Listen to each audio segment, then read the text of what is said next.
అందరికీ నమస్కారం. ఇంటి దగ్గర వీధుల్లోనూ మనం చాలా అందమైన పూల మొక్కల్ని చూస్తూ ఉంటాం.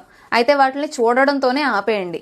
ఎందుకంటే ఈ అమ్మాయి బయటికి వెళ్తూ ఈ అరళిపువ్వు ఆకుల్ని నోట్లో వేసుకుంది. అంతే, కాసేపట్లోనే కుప్ప కూలిపై చనిపోయింది.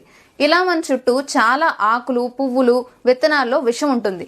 గన్నేరు అంటే విషం అని అందరికీ తెలుసు, కానీ అది ఎలా కనిపిస్తుందని చాలా మందికి తెలియదు.